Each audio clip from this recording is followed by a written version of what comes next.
Paris, 1895. La marque Clicia s'installe place Vendôme. Le premier institut de beauté au monde ouvre ses portes. Par la suite, sa prestigieuse école esthétique. La marque Clicia devient la favorite de cours royales et de célébrités. Ses cosmétiques sont distribués dans 40 pays, jusqu'aux Amériques et la Chine. Clicia produit plus d'1 millier d'articles, parfums et soins du visage. Clicia, un siècle plus tard, vous propose des soins riches de son savoir-faire et ses secrets d'excellence. Des rituels chronobiologiques matin, soir et week-end. Clicia, le temps est mon partenaire.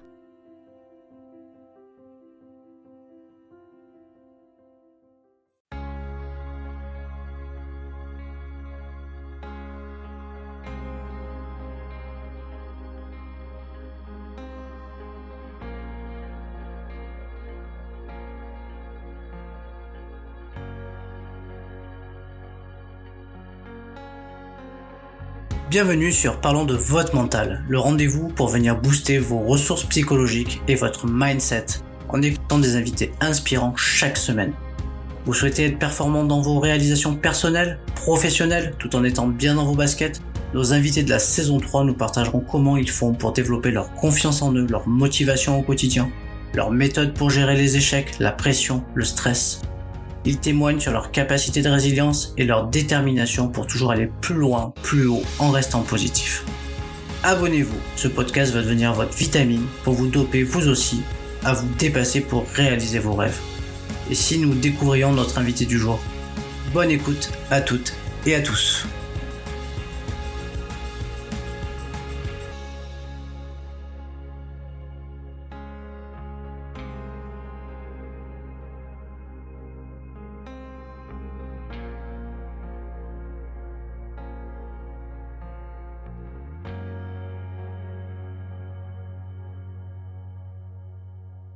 Bonjour à toutes et à tous, bienvenue sur le podcast Parlons de votre mental et j'ai la chance aujourd'hui d'accueillir Elodie. Salut Bonjour Elodie. Sébastien. Comment ça va Elodie? Super bien. C'est moi avant que ça aille mal. Bon, on s'est déjà rencontrés parce que j'ai eu la chance de pouvoir passer sur ton podcast. Exactement. Attends, je te raconte. On est synchro. Toujours. Et du coup, ça fait un petit moment là, du coup, que je voulais aussi t'interviewer, mais cette fois-ci pour venir à ta rencontre et nous amener un petit peu toute l'expérience de ton parcours et également la manière dont tu t'y prends pour relever les défis, pour utiliser ton mental à bon escient et puis pour toujours aller de l'avant dans tes projets, accompagner aussi également plein d'entrepreneurs, solopreneurs, entreprises. Voilà, je sais que tu es multi-projets, tu pourras nous en parler. Et puis voilà, on va parler introspecter ton mental. Je pense que ça va intéresser plein de monde. Et aussi plein de femmes qui osent peut-être pas se lancer dans l'entrepreneuriat. On en voit beaucoup sur LinkedIn, des solopreneurs avec un grand E. Et je suis vraiment intéressé là du coup de venir à ta rencontre pour vraiment comprendre tous les rouages que tu as réussi à mettre en œuvre et qui pourront être utiles à d'autres.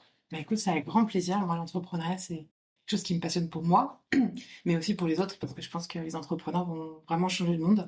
Et plus on pourra permettre à des femmes ou des hommes de se révéler dans l'entrepreneuriat, plus on a de chance de construire un monde meilleur pour demain.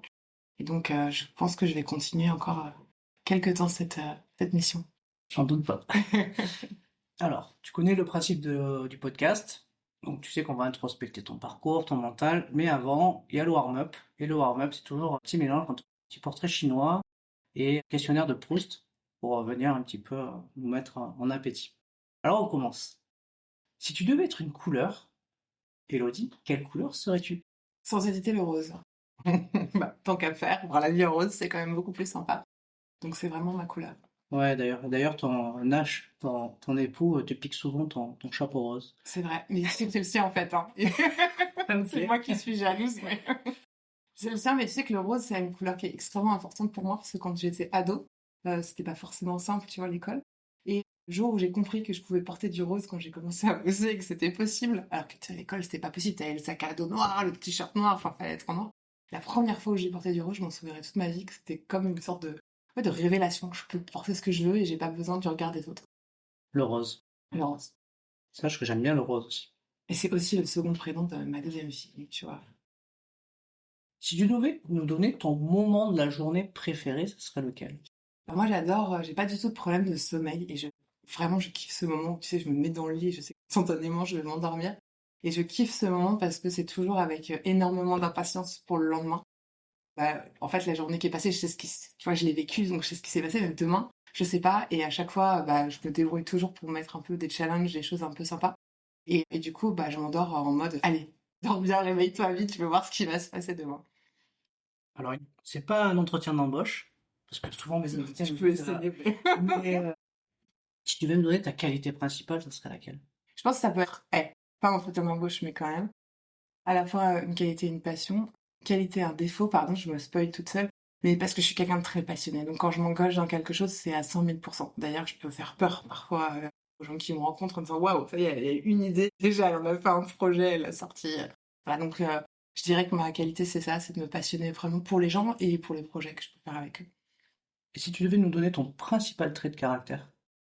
J'ai envie de dire que c'est l'enthousiasme. Tu vois, moi, je suis quelqu'un enfin, j'ai eu beaucoup de coups durs et donc aujourd'hui, je profite de chaque minute. En tout cas, j'essaye d'avoir le smile toujours, de toujours trouver le positif et toujours mettre du peps, de l'énergie, des paillettes dans tout ce que je fais. Donc voilà, j'espère qu'on me dira ça de moi aussi, mais en tout cas, c'est ce que j'aimerais transmettre aujourd'hui si on devait retenir qu'une chose de moi. On va parler de podcast. Ouais. Si tu devais faire ton trio magique des podcasts que tu écoutes et que tu aimes en général, et qui te suivent dans tes semaines. Bah, je vais faire assez classique, je pense, avec la martingale que j'adore parce que à chaque fois, il y a des personnalités extrêmement inspirantes et qui sont vraiment chouettes à découvrir. Souvent dans le monde, enfin, tu vois, des gens qu'on connaît pas forcément très très bien. J'adore le podcast du board de Flavie que je trouve absolument génial avec bah, moi qui suis, tu vois, qui aime bien apprendre plein de choses, mais il faut que ça aille vite, que ce soit tout de suite actionnable. Tu vois, si je vais pas lire l'encyclopédie universaliste pour me former sur un truc, je trouve son podcast vraiment génial. Et puis tiens, forcément, parce que le mental, c'est un sujet chaque jour pour moi, enfin, c'est un sujet qui me passionne. Je me suis intéressée aux neurosciences, à plein de techniques pour essayer bah ouais, de devenir meilleure version de soi-même, comme dirait les coachs, j'aime pas trop ce truc-là, mais voilà. Et en fait, le mental aujourd'hui, c'est quelque chose c'est comme un muscle, en fait, on peut en faire beaucoup de choses. Et donc, voilà, c'est un sujet qui m'intéresse énormément. Ok. On va pas aborder les coachs pour le moment, on en parlera plus tard. Tu connais mon positionnement sur le coaching. Je sais que tu aimes voyager. Si tu devais choisir une ville où tu aimes aller et presque tu pourrais y habiter, ce serait laquelle? C'est New York, clairement, cette ville, quand j'y suis pas, elle me manque. Quand j'y suis, je pourrais me mettre au milieu des rues, comme ça, dans les buildings et attendre que le taxi m'écrase. Non, je trouve qu'il y a une énergie dans cette ville de dingue. Je sais pas, voilà, Central Park m'attire, c'est le bouillonnement de la vie, les gens, tout. Je m'arrêterais jamais de vivre à New York si je pouvais. Et si c'était un pays? Je pense que j'irais plutôt du côté, tu vois, de Bali, sur des choses peut-être plus spirituelles dans l'approche. Allez, encore deux petites questions. Vas-y. Si tu veux me donner une citation qui guide ton quotidien, qui t'inspire. Alors j'ai une citation vraiment que j'adore, c'est lié à l'entrepreneuriat, hein, mais quoi que tu rêves d'entreprendre, commence-le. L'audace a du génie, du pouvoir, de la magie. C'est ma citation préférée. Me demande pas de qui, c'est un allemand, c'est imprononçable. Ok. En tout cas, c'est une belle citation. La dernière, une personnalité inspirante qui donne envie, qui donne la pêche, ça serait qui? Écoute, moi j'adorerais pouvoir rencontrer, échanger, faire un podcast même avec Michelle Obama. Bon, forcément, moi je suis très nourrie, tu vois, du mindset US, etc. Mais je trouve que c'est une femme absolument exceptionnelle. J'ai eu la chance d'assister tu sais, aux présentations de son livre qu'elle avait fait à Paris. Elle a une énergie qu'elle dégage, un truc complètement dingue. Et je pense que si j'ai, tu vois, une checklist, comme on dit, les bucket list, voilà, si un jour j'avais la chance de pouvoir interroger cette femme, ce serait vraiment un truc complètement. Ok, une petite dernière, hein. Toute petite, hein. Vas-y. Tu vas me fixer un challenge. Qui tu aimerais que j'invite dans mon podcast dans des prochains épisodes? Bah, Michelle Obama. Michelle Obama. On fait le Rien que challenge. ça. Tu le relèves avec moi, le premier qui arrive à gagner. Allez, c'est parti. Ok. Non, mais Ah, plus sérieusement, je pense que ce serait vraiment chouette d'avoir des personnalités américaines dans l'entrepreneuriat. On les voit pas beaucoup et il y a vraiment un mindset différent là-bas. Et je pense que ce permettrait à plein de monde de comprendre pas mal de choses, en tout cas de voir les choses différemment. ok. Bon, en plus, moi, j'ai envie de me mettre un petit peu en quête de ce qui se passe un peu à l'étranger pour introspecter le mindset d'autres personnes.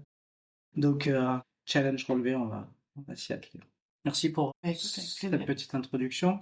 On va parler de ton parcours. Est-ce que tu peux nous en parler un petit peu de ton parcours? Alors, bah, mon parcours, il commence il y a quelques années maintenant. J'ai l'impression d'être un dinosaure parfois. Je suis née en 1980, tu vois. Et j'ai eu la chance d'avoir un papa qui était hyper tech. Tu sais, mon premier mot, ça a été micro-coupure. Tout de suite, j'ai été immergée dans cet environnement, tu sais, où mon papa il a fait un des premiers ordinateurs avec un cas de mémoire. Et à chaque fois qu'il branchait son ordinateur, ça faisait une micro-coupure. Et du coup, c'est devenu mon premier mot. Donc, tu vois, j'étais un peu conditionnée quand même pour innover, aller dans la tech, etc. C'était assez rigolo. Enfance un peu particulière, je pense, parce que l'école, c'était pas du tout mon truc. Parce que mes parents ont compris avec horreur assez tôt, parce qu'ils avaient mis plein d'espoir en me disant que j'allais réussir à l'école, que ça allait être chouette, etc. Non. En fait, j'aimais bien parler avec les adultes, j'avais plein d'idées, mais je rentrais pas du tout dans les cases. Donc, je dirais que mon enfance, c'était un peu douloureux de pouvoir tenir, tu sais. C'est long, hein, l'enfance. Déjà, le temps passe plus vite quand t'es enfant, parce que t'as pas le même rapport au temps. Et puis, se faire petite section de terminale en n'ayant pas envie d'aller à l'école le matin, tu vois, c'est quand même un peu compliqué. Donc avec des soucis, ouais, de devoir beaucoup, énormément travailler pour tenir le niveau, parce que j'avais ce qu'on appelle un trouble de l'attention, donc bah, dès que ça m'ennuyait, j'écoutais pas, dès que j'aimais pas le prof, je travaillais pas, donc c'était compliqué. Un bon côté rebelle aussi, c'est-à-dire que quand on m'imposait des choses et que j'avais pas compris pourquoi je faisais pas, donc c'était pas facile non plus.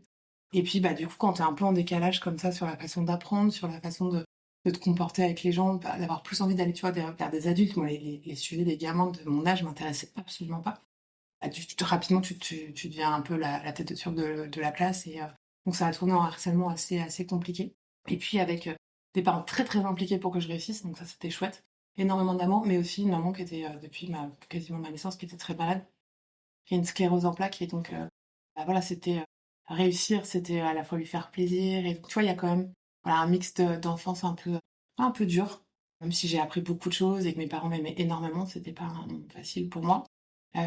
Après, parce que j'ai l'impression d'en avoir fait une force aujourd'hui et que tout ce que j'ai pu découvrir, apprendre dans mes difficultés font que bah, ça a fait mon métier et ma passion d'aujourd'hui. Par rapport au harcèlement scolaire, Ouais, je crois que du coup, tu as une fille tout à fait. qui investit le sujet et qui est comme toi, bah, qui est volontaire dans la création d'entreprise et qui en a créé une. C'est vrai. On dit souvent que quand on crée une entreprise, c'est bien de partir d'un problème qu'on a vécu soi-même. Et Jade a vécu la même chose que moi étant plus jeune. Alors moi, j'ai coché toutes les cases de ce qu'il ne faut pas faire quand son enfant est harcelé, hein, aller voir les profs, engueuler les gamins, défoncer les parents. Ça ne marche pas, hein, faut faire passer le message.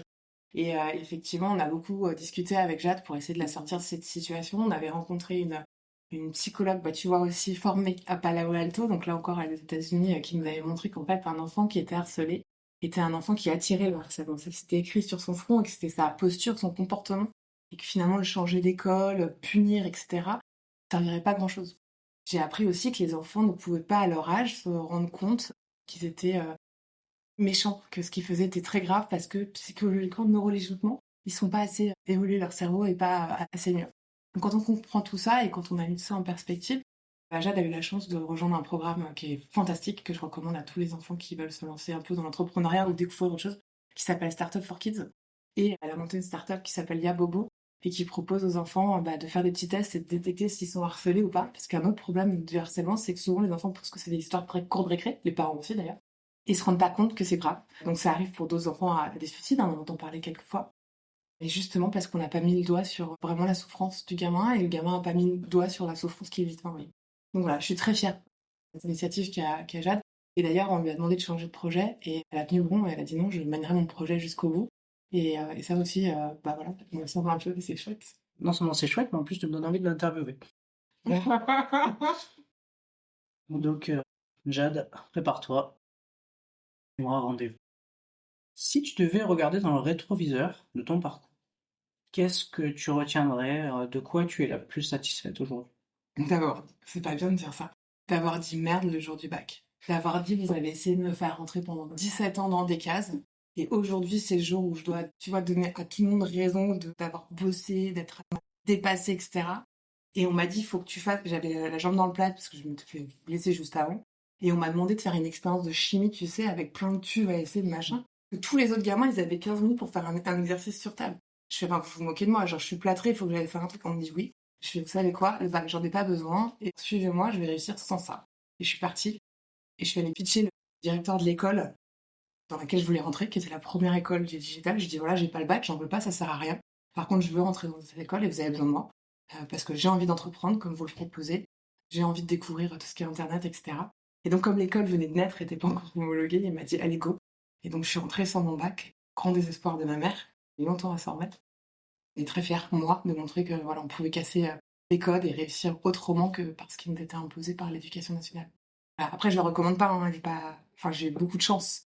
Et c'est pas forcément en évitant le bac qu'on peut réussir maintenant. Mais aujourd'hui, c'était vraiment une libération pour moi de dire, voilà, je vais vous le prouver, je vais vous montrer, en fait. Et par ma personnalité, parce que je suis, même si je suis différente, je vais réussir. Finalement, tu as anticipé qu'on appelle aussi les passerelles, hein. Aujourd'hui, il y a des gens qui n'ont pas le bac et pour autant, il y a des passerelles qui leur permettent d'intégrer des grandes écoles. Et tout Oui, d'ailleurs, l'école a été homologuée, et du coup, j'ai mon bac maintenant. ça. Ok. Si je te dis rendre possible l'impossible dans ton parcours, est-ce que ça fait écho à quelque chose que tu aurais vécu qui, à ce moment-là, te paraissait impossible mais que tu as réussi à réaliser? Je pense que personne n'aurait cru que je pouvais réussir en tant qu'entrepreneur quand je me suis lancée. On me regardait, genre, pourquoi tu vas pas dans une grosse boîte? Déjà, t'es ingérable. Pourquoi tu n'es pas un cadre? Pourquoi? Voilà. Donc, je pense que ça, ouais, me lancer, c'était un truc. Mon père y croyait, peu de gens autour. Après, je me suis lancée très tôt, au début de mes études, donc c'était pas encore à la mode, tu vois, d'avoir sa start-up. En vrai, c'était vraiment la solution de survie parce que à chaque fois que je rentrais dans un stage, je me faisais virer. Donc, monter ma boîte, réussir mon business, réussir des premières missions qui permettaient à d'autres de payer leur scolarité, réussir à faire travailler tout mon réseau, etc., j'étais extrêmement fière. Parce que du coup, ça a inversé, tu vois. Ok, j'ai pas été bonne à l'école, ok, j'ai pas mon bac, ok, je tiens pas dans des entreprises et je me fais virer. Mais regardez, moi, je génère du chiffre d'affaires, je permets à certains de faire autre chose. Et d'un coup, tu vois, ma différence a apporté au monde. Et ça, c'était chouette. Puis c'est important aussi, hein, comment dire, de pas forcément mettre tout le monde dans les mêmes cases. Et ça, je ne savais pas à l'époque, hein. On va parler de mental. Et la première question que je vais te poser, qui est pour moi la plus importante, parce que souvent c'est une définition et chacun a sa propre définition, c'est comment tu définirais le mot mental. Un muscle qu'il faut entraîner, il faut pas le lâcher. Un muscle, pour qu'il faut créer des habitudes, pas forcément celles qu'on croit. Et un muscle qui a plein de choses à apprendre en plus. Donc t'imagines un muscle intelligent, il y a de quoi faire. Si tu devais me décrire une personne à un excellent mental, tu la décrirais comment cette personne? Je pense que mon exemple, vraiment, ce serait mon père. Parce que, bah, voilà, il a eu sa femme qui était malade toute sa vie, donc c'était difficile. Des enfants qui sont un peu différents, dont moi, quand même, qui lui en avait bavé. Il a toujours le smile, quoi. C'est assez dingue. Il a toujours un projet qui le passionne. Il a toujours un truc positif. C'est quelqu'un qui va jamais mal. L'autre fois, je lui ai dit, papa, t'es sûr que t'es pas un peu autiste? Parce que, il me dit, mais je comprends pas ces gens toujours négatifs, etc. Enfin, j'ai perdu ma maman il y a pas longtemps. Elle s'inquiétait beaucoup. Elle me disait avant de partir, oui, tu feras attention à ton père, etc. Enfin, presque l'impression qu'il n'a pas besoin. Alors peut-être tu vois, il garde ça en lui, etc. Mais en tout cas, à chaque fois qu'on est là, il a un vrai sourire, il a une vraie aura, une vraie énergie positive tout le temps. Je bosse avec lui, je monte une start-up avec mon père. Voilà, je trouve ça absolument dingue. Et si je pouvais avoir son mental, franchement. Mais il y a une secrète sauce, je vais la trouver. Ok.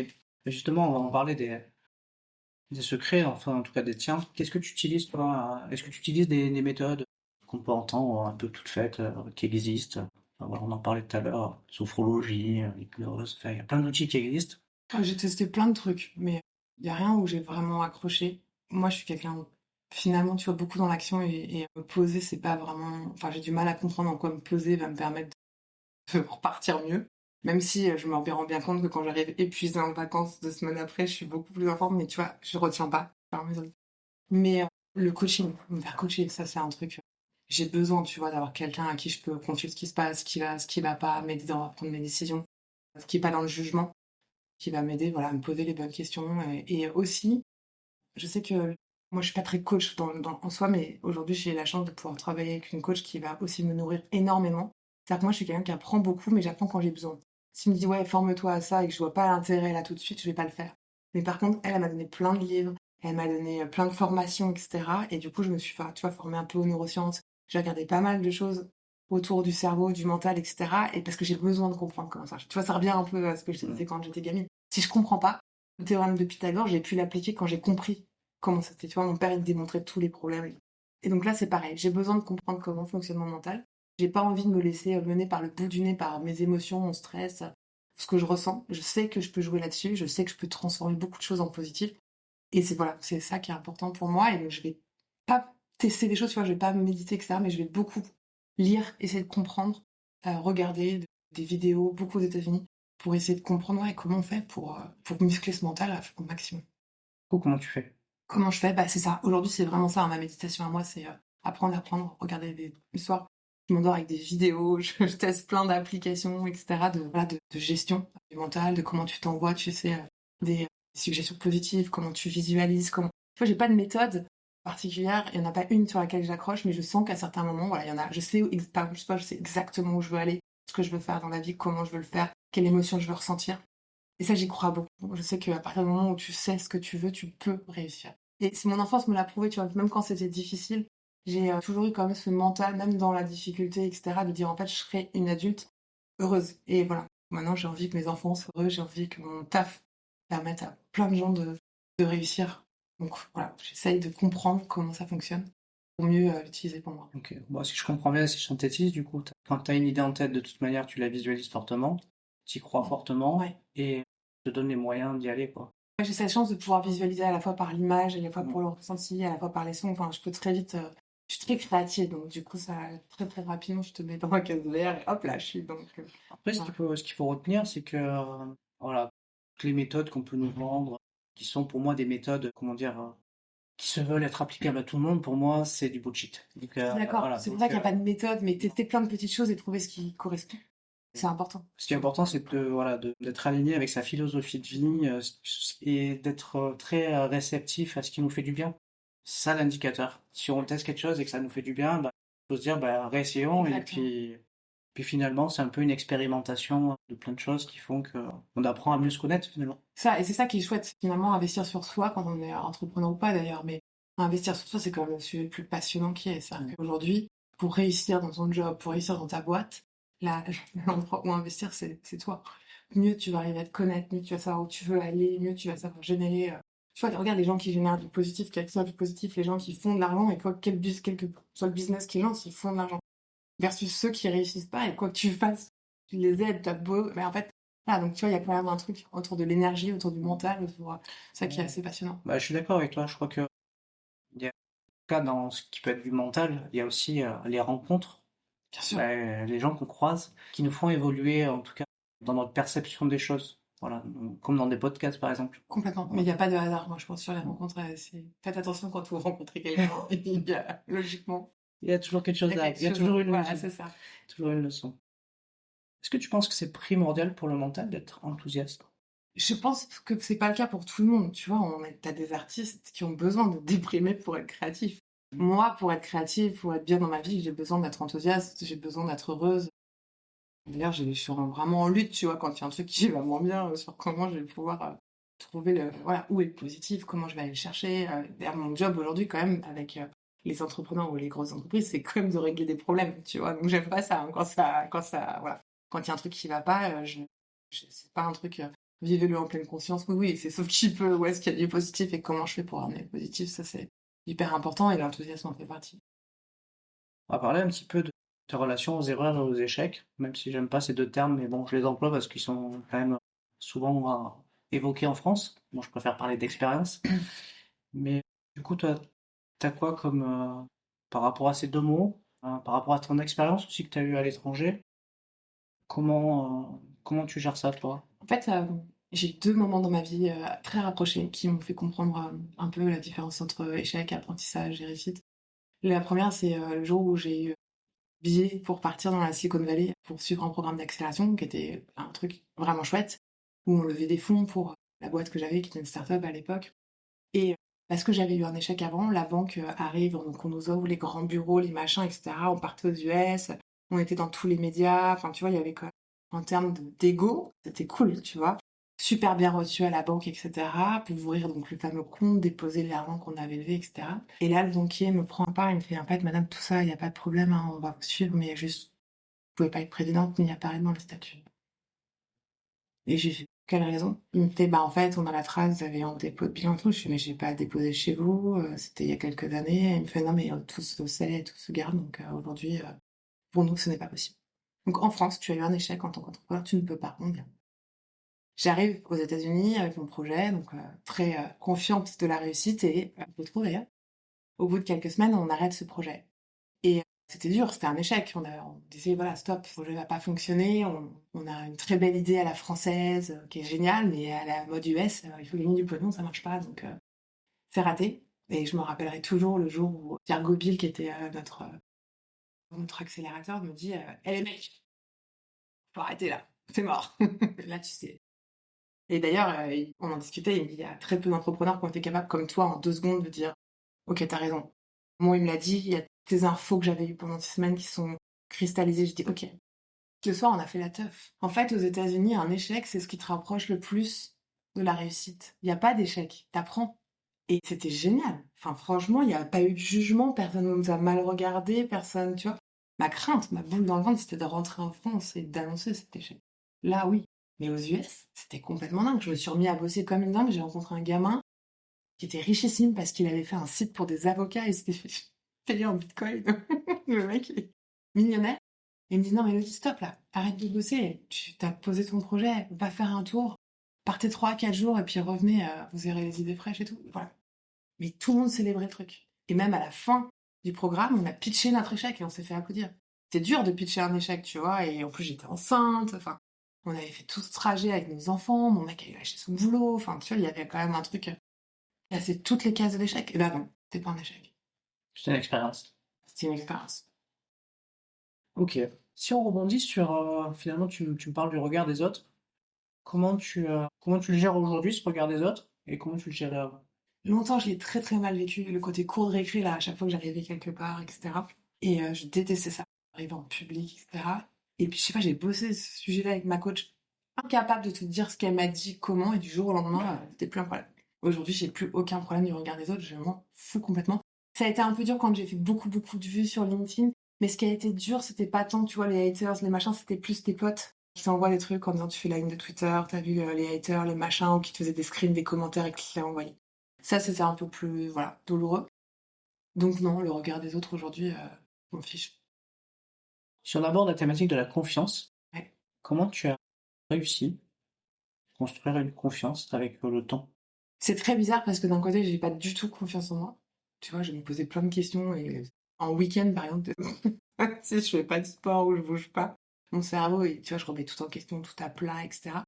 Et puis dès que je vais être avec des clients, des machins, il y a zéro question de confiance. Donc c'est un peu, ouais, je suis un peu bipolaire là-dessus, je crois. Et est-ce que ça s'est construit avec le temps et Oui, bien l'expérience? sûr. Oui, parce que tu sais, quand tu te prends des coups, quand on passe te dire tout le temps que tu vas pas réussir, que t'as des mauvaises notes, que tu recommences, que t'as encore des mauvaises notes, que dans la cour t'es harcelé, enfin, tu vois, t'as ce truc, ça s'ancre dans ton cerveau. C'est une habitude qui vient, c'est à chaque fois que je vais faire quelque chose, de toute façon, je vais échouer, de toute façon, je vais être jugée, de toute façon, ça va pas être bien. Donc il faut sortir de ce truc-là. Mais je crois qu'en montant ma première agence où j'avais construit vraiment une super équipe, très soudée, etc., je me suis rendu compte que je pouvais faire des choses vraiment chouettes. Et puis maintenant, en travaillant en collaboration avec des gens vraiment bien aussi, bah, ça me permet, tu vois, de prendre confiance et de me dire, voilà, s'ils travaillent avec moi, si je fais ça avec eux, on envoie des choses. Donc c'est plus facile pour moi quand je suis à plusieurs de me rendre compte de la valeur que j'ai produire que quand je suis toute seule. Ok. Parce que, tu vois, il y a ce côté équipe, mais je l'ai construit, oui, à coup de beaux projets, à coup de belles réussites, à coup d'entrepreneurs que tu lances, de feedback que tu as derrière. Ok. J'ai envie qu'on parle un peu de positivité, puisque du coup, c'est quand même quelque chose qui ressort aussi, c'est quelque chose qui ressort quand même beaucoup. Qu'est-ce que tu pourrais me donner comme conseil, ou en tout cas comme tips, que toi tu utilises pour que, quel que soit le mood dans lequel tu te lèves le matin, finalement t'arrives à garder la pêche, le sourire et l'énergie pour te motiver dans tes projets? C'est un truc sur lequel j'ai vachement bossé quand on a été confinés. On est parti un peu plus tôt que le début du confinement officiel avec les enfants. Parce qu'on se dit, ce Covid-là, si on l'attrape, 2 entrepreneurs, 4 enfants, waouh, qu'est-ce qui va nous arriver, quoi. Donc on avait loué une maison et on était parti voilà, se mettre au vert. Et puis le confinement est arrivé, donc on est resté là-bas. Et moi j'ai besoin de bouger, j'ai besoin de voir du monde. Donc d'un coup confiné dans le sud de la France, dans un grand jardin et des moutons, tu vois, loin de New York. Je me suis dit comment je vais tenir le coup. Et en fait j'ai découvert à ce moment-là une formation gratuite sur Coursera qui est donnée à Stanford pour apprendre à être heureux. Et j'ai suivi ce truc, c'était complètement ouf. Là, j'ai découvert par des études scientifiques qu'en fait, le bonheur, c'est quelque chose que tu peux apprendre et générer. Après, elle donne plein de techniques, etc. Pendant toute la formation, tu fais ces trucs et tu vois que ton bonheur augmente. Dès là, ce moment-là était vraiment un pivot. C'est-à-dire qu'en fait, tu peux décider que tu vas y arriver, que tu dois être positif, que la vie est chouette, que tu vas être heureux. Et il y a plein de techniques. Après, on leur met leur nom qu'on veut. Mais pour prendre ça en main. Et ce que les études montraient, c'est que finalement, des personnes qui avaient vécu le deuil étaient sur même un deuil d'un enfant, un deuil d'un proche, d'un conjoint, des gens qui avaient vécu des très graves accidents, etc. En fait, sur la durée de la vie, le bonheur, en fait, tu sais, il fait puis ça revient. Pareil sur les mariages, sur les enfants, etc. Donc tu te rends compte que tous ces grands événements qui soi-disant construisent ton bonheur, ton malheur, etc. En fait, oui, c'est des pics. Mais en fait, le cerveau, après, il se remet à la même ligne. Et à toi de décider où tu veux que ce soit ce niveau-là. Donc si tu veux qu'il soit très haut, tu peux bosser dessus. Faut juste le vouloir. Et si tu veux qu'il soit très bas, c'est encore plus facile. Hein. Il suffit de te le dire tous les matins, je suis déprimée et t'es déprimée. Ok. Après, la vie déprimante, c'est un peu long quand même. C'est sûr. Finalement, tu fais un peu appel à un dialogue interne positif pour pouvoir être positif. C'est ça. Envoie du positif, tu recevras du positif, c'est ça aussi. Parler de motivation, est-ce que tu as des trucs qui te motivent, pour te motiver? Ah bah, faut que je me passionne. C'est chiant, ça marche. Si un projet qui m'intéresse pas, ça marchera pas du tout. En fait, c'est l'un ou l'autre. Encore une fois, moi, je suis, tu sais, blanc ou noir, il n'y a pas de gris chez moi. Donc, les projets, soit je suis passionnée et je me dis ça va être génial et j'y mets à fond, soit je le sens pas et je sais que je vais faire, ça va être catastrophique. Est-ce que selon toi, dans l'entrepreneuriat ou dans n'importe quel autre projet, est-ce qu'il faut un plan pour réussir? Alors moi, j'aime pas le plan parce que j'aime bien, tu sais, le côté de la vie un peu film d'action, tu sais, où tu sais pas tout ce qui va t'arriver, tu prends les trucs, etc. En revanche, je pense que savoir où tu veux aller, en tout cas, tu vois, visualiser quelque chose, bah, c'est quand même plus chouette, quoi. Qu'est-ce que tu veux faire pour le monde? Qu'est-ce que tu veux faire au-delà de toi, tu vois? Qu'est-ce que tu vas pouvoir laisser comme trace à tes enfants? Moi, ça m'avait beaucoup marqué Steve Jobs, là, qui disait sur son lit de mort, bah voilà, en fait, tout ce que tu as pu faire, qu'est-ce qui reste après, tu vois, la trace que tu laisses. Voilà, ça, je trouve que c'est un truc assez important. Je dis pas que je veux qu'on se souvienne de moi, mais si je pouvais laisser une trace qui permet à d'autres derrière de faire des trucs chouettes, c'est important. Et ça, pour moi, c'est important de le visualiser. Il y a Simon Sinek qui a écrit un bouquin qui s'appelle Infinite Game. Tu vas monter ces entreprises qui, en fait, grossissent, mais derrière sont là pour durer, non pas pour être vendues demain, mais pour durer sur des générations, pour changer le monde. Ça, je trouve ça. Donc, du coup, il faut avoir un objectif qu'on va atteindre, Ouais. le, Un vis- why quelque part, tu vois. le visualiser, parce que le visualiser, ça permet de le rendre vivant Ouais. dans sa tête. Et ensuite, avoir un plan, mais comment dire, qui est modulable en fonction Oui, c'est ça. de ce qui arrive. C'est des grandes remarques. Et puis, après, tu vois, dans la vie, t'as les grandes étapes. T'as les enfants qui sont tout petits, puis après, t'as les enfants qui grandissent. Et t'as les enfants qui partent, tu vois. J'ai pas envie de me retrouver le jour où j'ai plus mes 4 enfants à la maison, en mode déprimé, tu vois. J'ai envie d'avoir des choses. Donc, voilà, ça me nourrit pour construire la suite et qu'est-ce que je pourrais apporter après, tu vois. Donc, est-ce que tu as déjà connu ce qu'on appelle la pression du stress? Alors, le stress, c'est pas le stress positif, tu sais, qui t'active et qui te donne la pêche, Ouais, mais plutôt l'autre. le vrai stress. Ouais, celui qui un peu te tétanise, comme Et si oui, quelle occasion tu as pu en tout cas le vivre et comment tu l'as géré? En fait, moi, je le vis souvent parce que je suis très, tu vois, très dans les extrêmes. Et comme il n'y a pas de grille chez moi, soit je vais être panique, hyper stressée, machin, soit je vais être au top de ma vie. Et donc, j'ai jamais le milieu. Donc, je vis souvent des périodes de stress intense où les gens me regardent en me disant, mais enfin, Émilie, tu sais que tu vas t'en sortir, quoi. Il n'y a que moi qui, voilà. Donc ça, tu vois, ça, c'est un point sur lequel je travaille beaucoup, c'est comment faire que ces downs de stress soient moins importants. Après, partir dans la Silicon Valley, tu vois, enceinte, sans savoir où j'allais accoucher, je sais pas comment j'ai fait. Enfin, avec le recul, je me dis, mais j'étais complètement tarée. Mon mec aussi, on est parti. J'ai pas eu du stress, tu vois. Mais, voilà. En fait, pourquoi? Je pense que c'était positif. Parce que ça faisait peur à tout le monde, mais moi, intérieurement, j'avais visualisé que ce bébé irait bien, que j'allais accoucher, tu vois. Et donc, j'étais confiante de ça. Je savais pas où ni comment, mais je savais. En revanche, tu vois, quand t'as un client qui te paye par un truc et que ça, ce truc-là va être en escalade, tu vois, sur tous tes prestats, ça arrive. Et alors ça a des trucs, ça me met dans tous mes états. Vraiment cette impression, tu vois, d'avoir mal fait, d'avoir loupé un truc, et pourquoi il me paye pas. Voilà, ça me met vraiment dans... Donc tant que ça me concerne que moi, c'est pas grave, ça va être de l'adrénaline. Mais dès lors que ce stress va pouvoir impacter autour de moi, et que j'ai pas ma mise dessus, je déteste. Par contre, ma mère était très malade, ça c'était dur pour moi. C'est vraiment un truc, un stress, tu vois, où tu peux rien faire. C'est à elle de décider comment elle veut gérer sa maladie, etc., pas moi. Donc tu vois, ça, c'est des stress vraiment difficiles et je les vis pas bien en vrai et je les vis souvent très très down. Et ce qui est un peu surréaliste des fois pour mon entourage qui me dit mais attends, tout va bien. Et tu peux te dire que le lendemain, je vais repartir comme ça, tu sais même pas ce qui s'est passé, mais j'ai réussi, tu vois, à inverser les trucs dans mon cerveau et Ouais, ça me fait penser un petit peu à cette technique hein, qu'on peut utiliser, en tout cas pour des entrepreneurs ou pour des sportifs de haut niveau, d'arriver à être focus, mais vraiment sur les éléments qui sont de maîtrise ouais, et ne pas se focaliser sur que les autres pensent sur les éléments qui ne sont pas de leur ressort, parce que finalement, tu te déconcentres, C'est ça. tu perds le fil. Donc, un client qui te paye pas, bah, finalement, si tu as fait le job, tu as réalisé ta mission, mais s'il te paye pas, finalement, t'as pas forcément de prise sur lui, à part envoyer ton avocat. Ouais, mais c'est long, on peut pas. Ouais, non, ça, c'est un truc que je déteste. Mais oui, effectivement, et c'est pour ça que je travaille pas en entreprise. Il y a trop de choses, tu vois, dans une entreprise. Moi, c'est hyper stressant. Il y a plein de choses dans lesquelles je n'ai pas main mise, sur lesquelles je peux pas gérer, et c'est moi qui décide. Et du coup, quand tu arrives pas à gérer, tu tapes la main dessus, c'est ça qui te stresse, finalement. Ouais, ça me stresse, ouais. Très douloureux, tu vois, même physiquement, c'est un truc. On va aborder le thème de la concentration. Question que j'aime bien poser parce que je trouve qu'en fonction des métiers qu'on exerce, sa personnalité aussi, bah, du coup, on a toujours des petits trucs pour nous aider à nous concentrer, alors soit sur des petites tâches quotidiennes, soit dans la durée aussi, parce que parfois il m'est arrivé d'interviewer des gens qui font des choses, mais ils ont besoin d'avoir une longue concentration parce que c'est hyper important. Toi, comment tu fais pour l'optimiser, cette concentration? Moi, je mets du temps à m'y mettre. Bah, quand j'y suis, faut pas me toucher, m'approcher, tu vois. C'est vraiment le flow, tu sais, ce truc hyper focus, même on dit. Tu sais, des fois, il faut faire des pauses, faut marcher. Je dis, ça va pas, non, une fois que je suis dedans, laissez-moi bosser et que je trace. Donc, moi, j'ai une hyper concentration. Ce qui est pas forcément facile pour mon entourage quand tu viens me poser une question de qu'est-ce que tu veux manger tout à l'heure. Alors, je suis concentrée, je fais en fait, je veux pas manger. Tu vois, donc, ouais, et ça, j'ai appris, tu vois, avec mon trouble de l'attention, à me mettre dans cet état. Il y en a qui arrivent à méditer, moi, j'arrive à me mettre en hyper concentration. Et où ça va être long à démarrer, je vais pas vouloir, mais une fois que je suis partie, ouais. Ouais, tu vas jusqu'au bout après. Ah ouais, après, Ok. L'entourage qu'à s'adapter. Oui, mais tu vois, après, même, je sais que le soir, j'essaie d'aller chercher ma fille qui est un peu plus loin, et à 16h30, il faut que je prenne mon scoot pour aller la chercher, et je reprends après. Ça m'a cassé ma journée, je sais que ma journée est finie à 16h30 dans mon mental. Le feu est cassé, et ça, c'est dur, du coup, je reprends tard, tu vois. Et... Une des dernières questions que je vais te poser, je la pose très régulièrement parce que c'est une question, chacun a des réponses très différentes. On entend souvent que pour avoir une force mentale, il ne faut rien lâcher. Et du coup, comme je te dis, beaucoup de variantes dans les réponses. Toi, c'est quoi ton positionnement?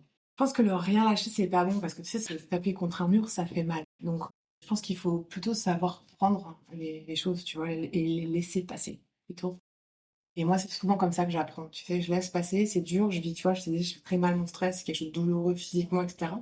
Mais derrière, je vais apprendre comment je fais pour ne plus jamais vivre ce stress-là. Comment je fais pour que cette situation ne se reproduise pas. Tu vois, qu'est-ce que je vais pouvoir mettre comme garde-fou. Donc, moi, je suis pas pour le... J'ai essayé le à tout prix. En fait, tu te casses les dents, vraiment. Pour moi, tu vois, ça sert à rien de résister à un moment. Il faut que ça passe. Et une fois que c'est passé, tout comprendre, analyser et mettre en place les stratégies qui font que ça se reproduira. Ok.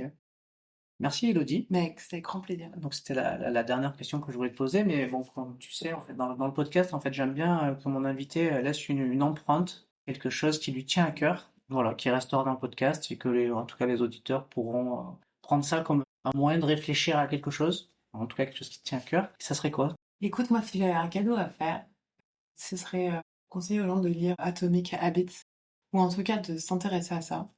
Parce que moi, c'est un livre qui a vraiment changé beaucoup de choses dans ma vie, de comprendre comment fonctionnent les habitudes. Tu vois, on parlait de bonheur, de positivité, etc. Mais tout ça, au final, c'est des habitudes qu'on a. Et je pense que juste comprendre ça, juste comprendre qu'une habitude, ça se construit avec, tu vois, par exemple, si tu veux faire du sport tous les matins, hop, tes baskets en pied de ton lit, un élément déclencheur. Quelque chose de simple. Je disais, est-ce que tu vois, est-ce qu'il faut aller dans le dur, etc. Non, il faut faire des choses que on sait faire, qui sont accessibles, etc. Et quelque chose où il y a une récompense derrière. On fonctionne comme les gamins, s'il n'y a pas la carotte, ça ne marche pas. Et comprendre ça, ça a été vraiment, vraiment important. Ne pas se mettre à faire du sport à outrance et réussir à perdre 150 kilos. Non, en fait, juste des choses simples. Et tu vois, il faut être doux avec soi-même. C'est ce que m'a appris cette habitude. Ce livre sur les habitudes qui est juste dingue. Donc, si je peux laisser quelque chose ici, c'est ça. Ou au moins vous renseigner sur comment ça vient d'habitude. Bon, bah écoute, en tout cas, merci beaucoup. Plaisir. Si on veut te retrouver, échanger avec toi, partager des moments avec toi sur des sujets qui t'affectionnent, comment on fait pour te contacter? Et ben sur LinkedIn, il y a accès à mon agenda, donc n'hésitez pas, faites par message. Prise de rendez-vous, ce sera avec grand plaisir. Super. Merci Elodie. Merci beaucoup. À bientôt. Si cet épisode t'a plu, tu peux le partager en me taguant ou en lui laissant 5 étoiles sur Apple Podcast. Tu pourras aussi être tiré au sort pour gagner un test HomeSat pour évaluer tes qualités mentales.